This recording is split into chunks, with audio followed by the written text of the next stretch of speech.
Hello, hi, welcome everyone. Welcome back. I am Jess. I am here with you today. We're going to walk through this conversation with Randy. Hi, Randy. How are you? Hi, Jess. It's good to be here. Thank you. Thank you for being here with us and teaching us everything that you have to share.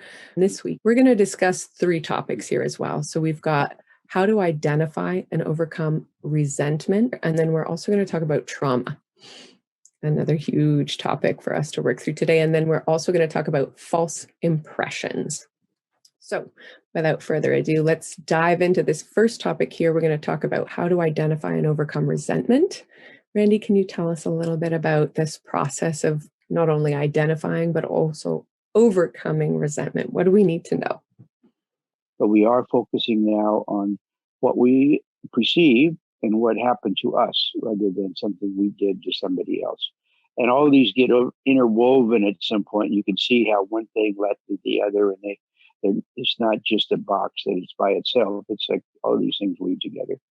And but the resentment part of it is that if you're holding on to resentment, if you go back and make a list of all your resentments, and you start looking at, who do I resent or what do I resent? Do I resent life? Do I resent God? Do I resent other people? Do I resent myself for some of the things that I've done and I can't let go of it, can't forgive myself? And so we're not looking at forgiveness at the moment, but we're looking at how to clear up the resentment. So if you're carrying resentments, that means that an event happened, somebody did something, and then you are carrying that experience with you and still identifying in some way with what was done to you, hanging on to some energy around that. And that is one of the things that cripple us in time. And if we have a lot of them, it even is more crippling because it stops us from allowing the energy and that experience to move forward, to move through it, so that we're open to something new.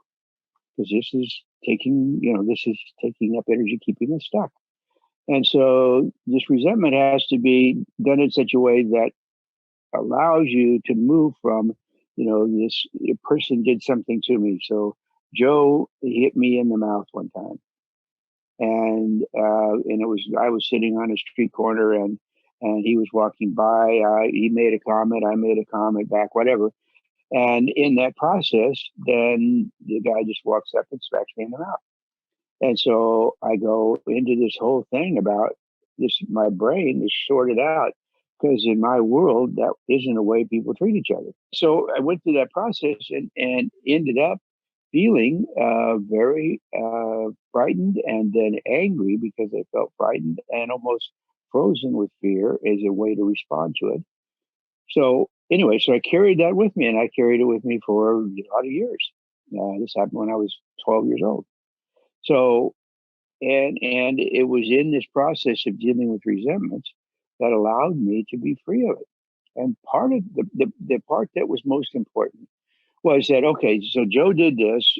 I had this response to it as if I'm kind of being abused and treated really poorly, and a little bit of a victimization process. That how can he do that to me? This is this is a green, how did it go? I don't understand. And so in that process, so I go, wait a minute. Um, so did I have any part in this? And this is not about blaming victims. I want to really get clear on that. This is not about blaming victims. This is about looking to see if I can find something that helps me today be free of this resentment so that I have energy for other things. It doesn't continue to have influence in my life. I'm giving it importance. I'm giving it influence. I'm giving it energy. I'm the only one that can change that. Nobody else can do it. And as long as I see that I'm victimized and he was a jerk and I didn't deserve it, then I'm stuck. That whole piece is stuck there. So in this process, we go through with Joe hit me and he did this, and then I look at Jesus. How did it make me feel at the time? And I felt embarrassed. I felt ashamed, and I was frightened because because I'd never had that kind of experience before. And as I look back on it, not today particularly, but in the past, that it brought up feelings of being a coward, of being weak, being not being a male that's supposed to be ready to fight and do whatever it is to be a warrior. And so I felt these emotions about it. And then I had to keep looking. I said, okay, is there any part of this that I played in a situation that I could look at and see what could I do with that? And so I found that I was realizing that during that stage of my life, I was in a lot of pain. I was angry at the world for things that were happening in my home, and felt powerless. So I took on a strategy of protection and defense, and ways to kind of cover that up by being kind of acting like a pseudo tough guy and having a bounce on me that was um, could be quite provocative. And I wasn't a big tough guy. I was very thin, but I was tall and 12 years old, and so. But I had this attitude, and I was putting that energy out. So this guy comes by, and if I hadn't had that attitude, my guess is he might not have ever tossed it my way. And putting that energy out, like screw the world or heck with the world, and I don't give a shit, and blah blah blah. And then I had my smart ass remark to it, because normally that would have been fine. We'd have just made a couple of smart ass remarks and it'd be done with. That wasn't what happened. It went into areas that I wasn't prepared for. And so he just walked up and just hit me. And so then I said, wait, okay, so let me look at how, if I'd have been behaving differently, if my energy would have been different, I was more peace, having fun, lighthearted, whatever.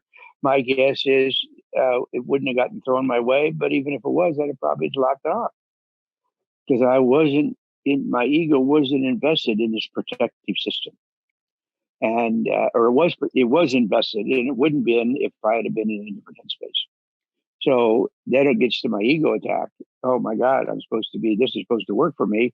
And if I ended up feeling like this, it didn't work. So that makes me feel even more insecure. But go back to my part.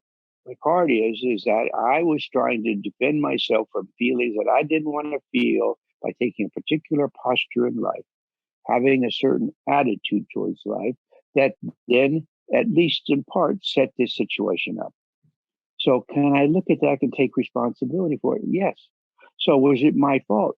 Well, no, I was just using a strategy that was working to some degree. If you're feeling tough and being a smart ass, so to speak, you don't feel so scared and frightened and powerless. I mean, and having no ability to deal with the things that were in my home, because I had no control over them. So my powerlessness wasn't there. I was feeling powerful. I was feeling tough. I was, all this stuff. And so I was just trying to survive a situation that was going on that had emotions tied to it. And so much of our patterns, our habits, get established around trying to create a certain protection or create something in life that makes life more comfortable, feeling less vulnerable. So then I said, okay, so was it wrong? Was it right for this guy to come up and do this? No. Did I in some way set myself up to be hurt? Yeah. So I have to look at it. Do I still do that? This is where I started to get freedom today. Do I still put on a tough guy saying sometimes, or try to protect myself from feelings of vulnerability? And the truth is, not much. Mostly I'm willing to feel whatever I need to feel, whatever comes along. But that's taken years of practicing and developing and creating pathways and acceptance of the shame of a man crying and feeling vulnerable and weak, and all those things that nobody wants to feel that. So I carry this resentment. So yeah, we're going to have you look at that sort of thing, and Jess will tap into that. But this idea of resentment is so critical for being able to unhook from an event that's already passed. And the feelings, if they come to the surface, have already passed. other than because they haven't passed, they haven't been released, is the way I want to say that. They haven't been released so that something else can take its place. Every time you keep something else in the house that you don't want to let go of, it takes up space and something else can't be brought in that might be more satisfying and enjoyable. That's really valuable. I think this is a big part of the process, is coming to terms with some of this stuff of the past. I know expectations plays into this a lot. This is something I've learned through you. When it comes to resentments, can you tell us a little bit about how expectations come into resentment? Yes. One of the things a friend of mine used to always say was that expectations are resentments under construction. And listen to that and thought, wow, that's true. Because so many times I have an expectation of what somebody else should be, or how the world should be, or how I should be. And then when I don't meet that expectation or others don't, and most of the time those expectations will not be met, particularly if we're people who have high expectations for ourselves as well. And then we project that onto other people when they should have them too. And then we take that expectation model and bring it into relationships and looking for the perfect person. And those expectations are rarely met. And so there's a resentment that gets created with that. If I have the expectation and it's not being met, there's something wrong here. And I'm resentful that it hasn't worked the way I think it should. And because I'm operating off of fantasy and maybe some immaturity, then I probably have expectations that would have been not dissimilar for a small child, thinking that mom and dad are the most powerful people in the world and they know everything, and so a bunch of things that go with that. So here I am making expectations about life, and it's very difficult not to do that. And I'm not even saying that you completely cut it out. But what you can be clear on is that when you start having expectations and projecting those on other people or situations, then you're setting yourself up to be let down. And then if you're let down, then you're likely to be resentful at somebody or something. I remember as a kid, I was at one Christmas, I told my parents, I don't want anything that I don't ask for, because I didn't want any presents that I didn't like. So I was really, this is this 12-year-old guy, by the way, I was talking about earlier. And so I told my parents, don't give me anything I don't ask for. And they didn't. So I went out, had my Christmas thing because we celebrated Christmas.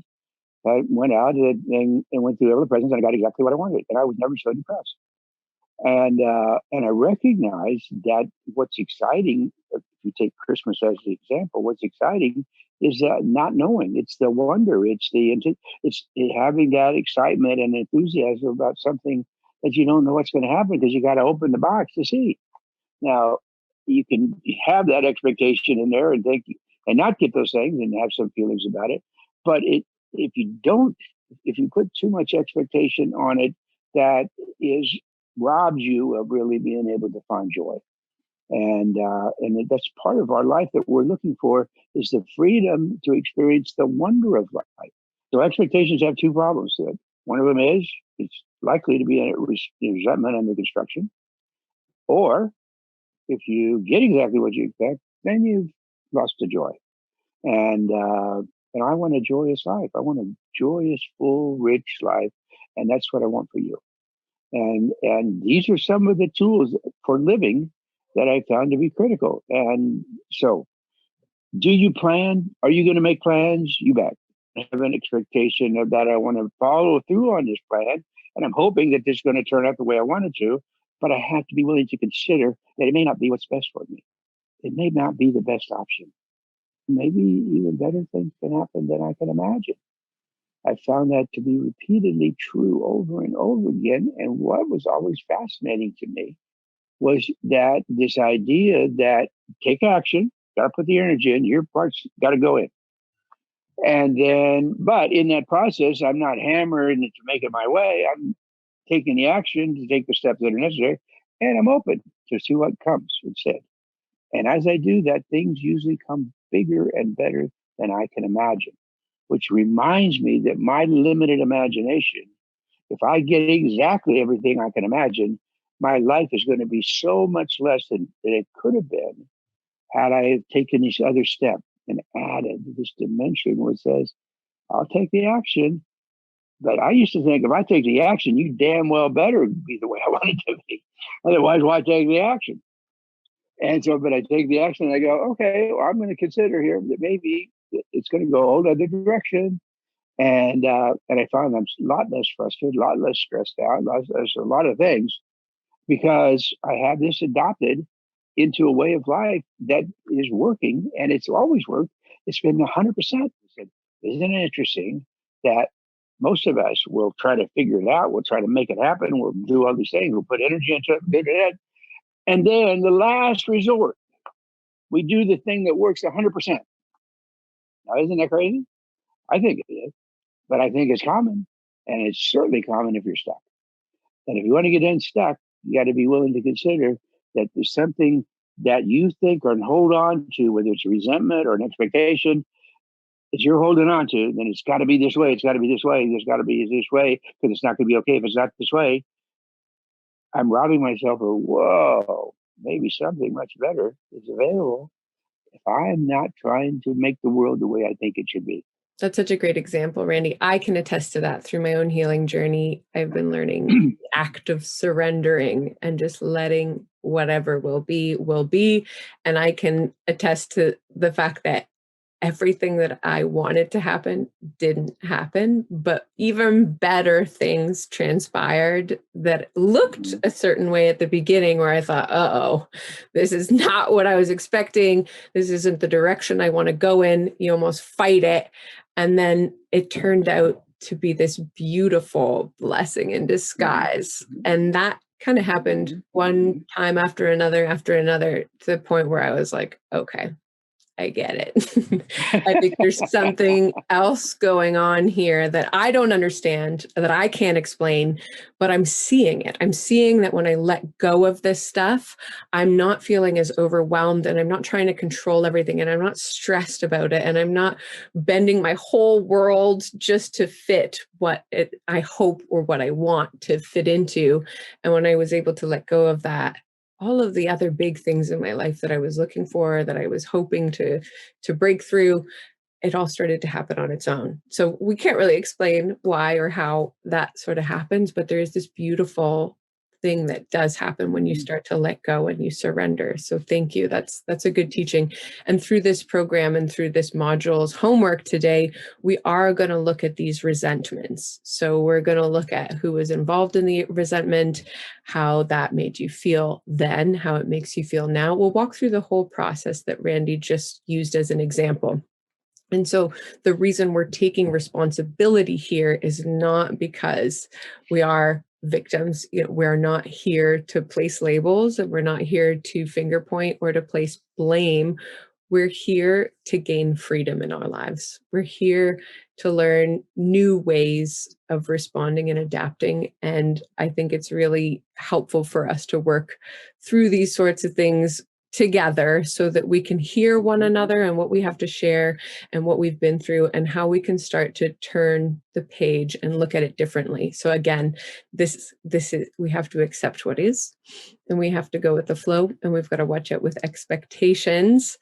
And, it is possible to make plans, but we have to leave ourselves open to whatever the outcomes are. And so once we start moving past these resentments, we will be able to gain more freedom and reduce the burden and let go and move forward. So we're being proactive here. The reason why we're taking responsibility is to be proactive. So let's discuss our second topic for the day now. We are diving into the topic of trauma. Randy, this is a big one. Can you tell us about trauma and how it plays into everything we've discussed today? That is a good topic. Part of it, we're going to have this idea that we're going to work on getting your history straight. So to start to recognize some of the things that happen along the way, you need to have some kind of information that you're working off of. So this is one of the things that we're going to do, is that have you ask questions and to see if you can gather all your information. And if you can't, we can still work with it. We're just going to go through with what you can remember, and we'll start there. So you can say, at 13, I was, something happened to me physiologically. I got hit in the mouth, and it had an impact on me, and so on and so forth. And it ended up skewing how I lived my life or how I saw other people or situations. And so that will be classified as a trauma. You may also get a situation where you've been neglected, where there's just nobody there. And the emotional needs that you had because mom and dad were both shut off for various reasons, mostly because of their survival and adaptation to life, that you will start to interpret about yourself as, well, if I was really lovable, then there would be somebody here to emotionally be available to me. And you start to feel that sense of, this must be a message about me. And then I start to take it as the truth. And then I start looking for evidence to support it in life. So the trauma is a big deal. It carries us on. And if we don't get to some of the roots of these traumas, then it's really hard to make this kind of freedom or this change at the deepest levels about who we think we are. And so we're not doing this for the heck of it. We're not doing this to go back and blame a bunch of people. We're not going back to it to get stuck in, because the reality is you're already stuck in it because you're not dealing with it. And if you're not dealing with these traumas, or mostly processing these traumas that happened that affected how you perceive life and how you're experiencing life, then guess what? You just take them with you. So it's not as if they don't have impact. It's not as if you're not still having to cope with them. It's just that you coping with them by stuffing them away and avoiding things and not letting things happen or take risks or chances or a whole series of things that are part of living a full life. And so traumas are extremely important. And it's the thing about the definition I'm using here. It's important to understand that, you'd say, well, everybody in the neighborhood got that kind of stuff. Well, how could that be a trauma? Well, it's traumatic if it's something that happens that we interpret as being our fault and feeling shame for it.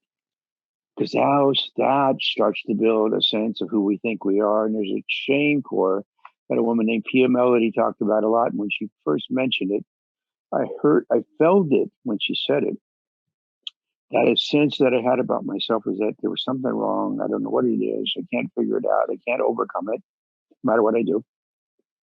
And she talked about it. And then it took me right to that place and that feeling of, yes, I had this sense that there's something deeply wrong. So we start looking at how many of these trauma experiences have fed into that sense of shame about ourselves that we walk around with. And so if I don't address the shame, that when I do that, then it starts to help me be able to see, where did this come from? How did this get started? Well, let's see. My mother was unable to be nurturing. She wasn't able to hold. She wasn't able to nurse. She wasn't able to do anything. Okay. Does that bother you? Well, if you're an infant and you come into the world and you're with someone who's frozen cold, shut down completely, and they're supposed to be your nurturer, or you're the person that's going to help you connect to those kind of emotional frequencies and those kind of neural pathways that are associated with being adored or appreciated or loved or cared for, that gets taken in at a physiological level, you don't get them. So you get something that says, oh, there's something wrong here. It doesn't feel right. So maybe if I take care of her, if I somehow be the way she needs me to be, so then she maybe could give me something that I need. And it's the beginning of a codependent kind of relationship that usually will get perpetuated the rest of the time you're on the planet, unless you wake up to the fact that it's happening and you decide to change it. This ties in so deeply and so importantly with why is trauma important? And why are these things that look like not necessarily big deals, like they have impact and they have a collective. So you can have these really extreme traumas, big T's we call them, that you say, okay, everybody agrees, yes, you had to watch your mother kill your father in front of you, and then you were supposed to never talk about it. Everybody agrees, yeah, that's traumatic, and we'll all agree that would have been really tough to cope with. However, all these little T's, these little accumulation of T's that get interpreted by us as a reflection of us, is what's so critical here. I'm interpreting, I'm making assumptions, and I'm taking them inside of me, and they become my foundation of who I think I am. So that then what we do is we have a foundation of how we think we are, who we are, and an unconscious, at least, perception of where we fit in to life. And we will unconsciously, if we haven't resolved these early trauma experiences, we will create exactly what traumatized us previously. All of these things are based out of a foundation of who we think we are and the early traumas and impressions that start out in this developmental aspect that goes back to conception. Think about it this way. If the earliest experience is emotional distress and pain, and I shut that off because I can't handle it, then when I go back to that impression to release it, the first thing I'm going to have to deal with is that it's going to be painful because that's where I shut it off. It's like if you go into taking the multiplication tables and you stop at fives and you don't ever do the sixes, when you go back to the multiplication table, you got to go back at least to the sixes. Because wherever it is emotionally you shut off, that's where you stop emotionally developing. And so we're dealing with the traumas.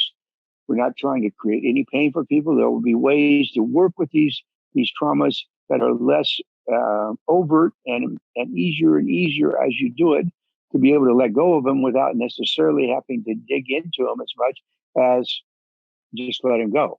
And that gets easier and easier once you have faith that this cleansing process is a way to freedom, a way to a rich life that's full and complete and satisfying. You can be comfortable in your own skin, find joy, patience, compassion. All these things are going to happen potentially with cleaning things up from the past.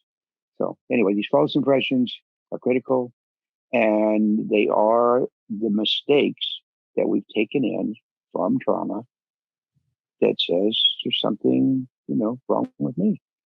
So as you're doing your timeline, as you start to look at it, you may find that there's more negative things that you would classify as negative things than you have as positive things.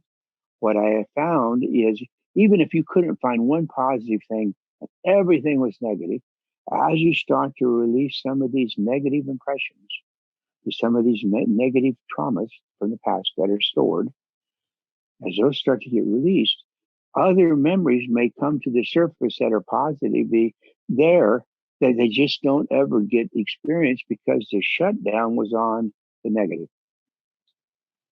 And if the shutdown's on the negative, then those other ones don't get re-experienced, or maybe they get to where they don't get experienced at all along the way. You could say, oh yeah, I just won this thing and everybody thought I was great and I was doing the same, but I couldn't let any of it in because I was so shut off from trying to control these other distressing emotions and experiences that I haven't processed yet.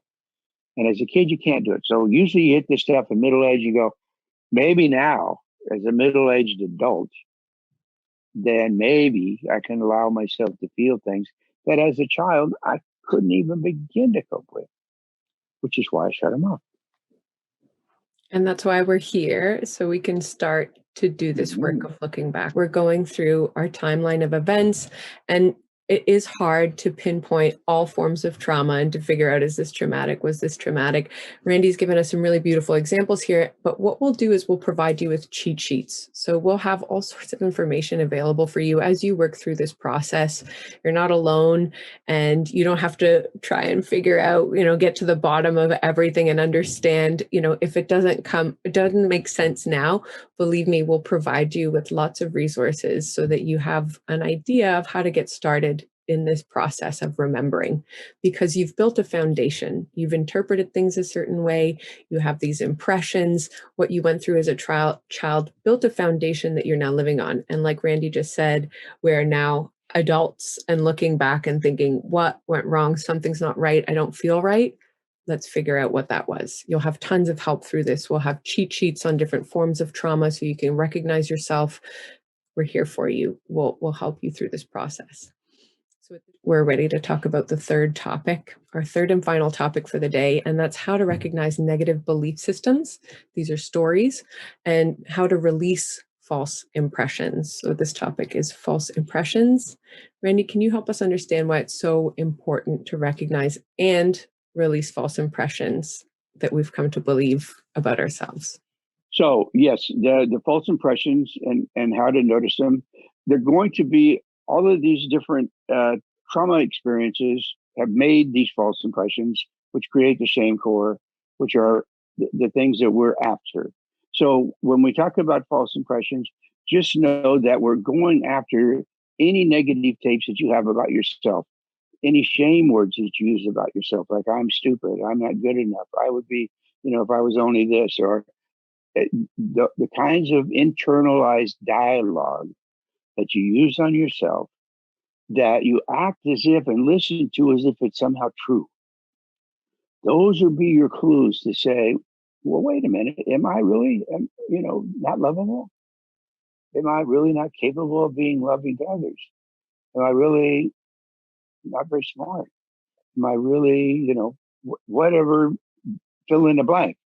And that'll be a way to start looking at, hey, if we're going to go back and clean everything up and get rid of the traumas, we're going to come back to this idea that I'm precious, valuable, worthwhile, just the way I am. I'm coming back to some of the core of who I really am, which is this essence of creation that's come out on the planet and had lots of experiences that created false impressions of who we think we are. And so the in the weaving of taking care of trauma, we are going to be looking at the false impression is I have to take care of my mother to make her be okay. And if I don't take care of her, she's going to abandon me. That's an impression.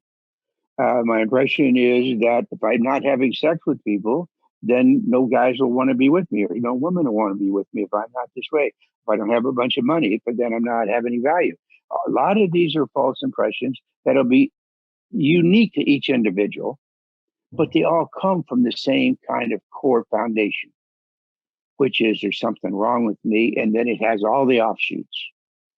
And that'll be something that'll become clearer to you as an individual as you're doing this homework, as well as it'll be clear to you as you're in the group process together, that you'll hear other people who sound just like you, who seem to have the same interpretations or negative impressions of who they think they are. You look at them and go, gosh, that's not true for them. Oh, well, maybe it's not true for me too. Oh, what a thought. And those kinds of awakenings, those kinds of reactions are definitely going to be part of the process. So false impressions are just woven into the fabric of the trauma. And so that's why we're making the list of positive and negatives. And again, we're going to give you examples of both of those, some negative traits and some positive traits, and looking for ways to say, hey, wait a minute, maybe my life isn't so dark, or maybe my life is more balanced than I realized, or maybe it's just that I didn't realize who I was. And I'm getting to just get a glimmer that maybe I'm not all these impressions that I thought were true. That's all very valuable information. Thank you for teaching us a little bit about false impressions. I think we now understand why, as a foundation, these false impressions are not serving us well. And thus, it's time for us to go through the process of remembering so that we can work through this stuff together. Let's quickly review what we went over today. We learned that humans, especially children, are self-centered beings by design. We are self-centered beings who self-create meaning. We make our own meanings based on our interpretations, and we build impressions. And we often resort to self-blame when things go wrong. So as children, we told ourselves, something's not right, it's my fault. And that built a foundation for us about how we feel about ourselves. We discussed the many ways in which these qualities inadvertently cause us to live in sometimes very profound states of emotional distress. And that's why we're here, to get unstuck. We learned about resentments and the importance of taking responsibility for our own feelings. We became familiar with the dangers of building expectations and predicting outcomes. We learned about the process we're about to apply so that we can remove resentment. We're about to do this in the homework as well. And we discussed trauma and the big T's and little t's and the work that we're going to be doing to examine and make sense of what happened to us in the past that was abusive in nature.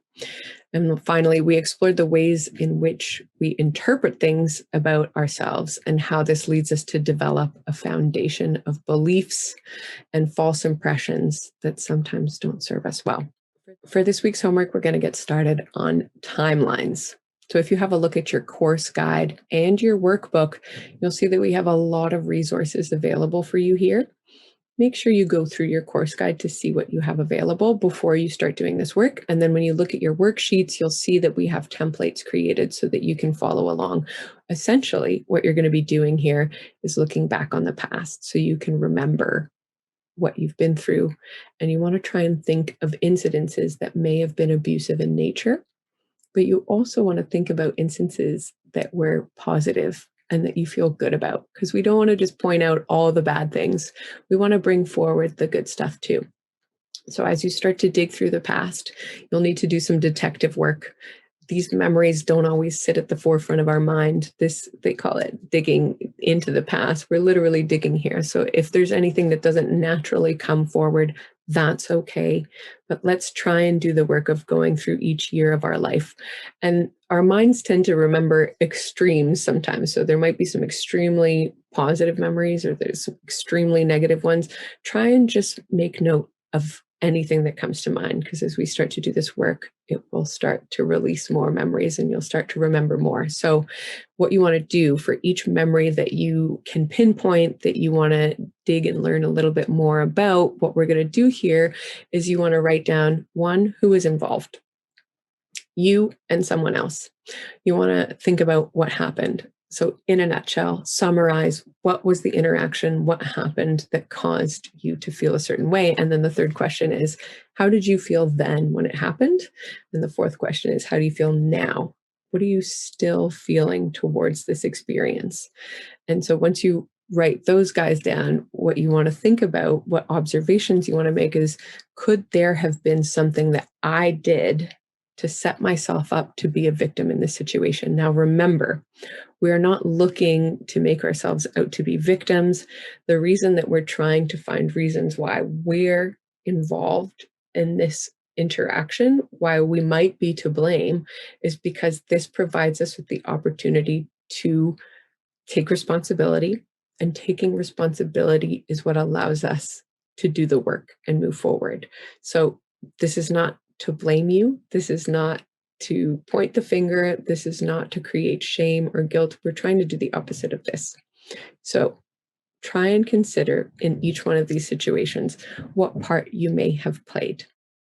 On this week's group call, we will discuss the homework, which is the timeline. So please come to the call prepared to share some of your memories, or maybe even some of the questions that came up as you start to look back. This is a big process. The process of remembering is a lot. It's a challenge to start to dig through the past. So please use this opportunity to come with questions.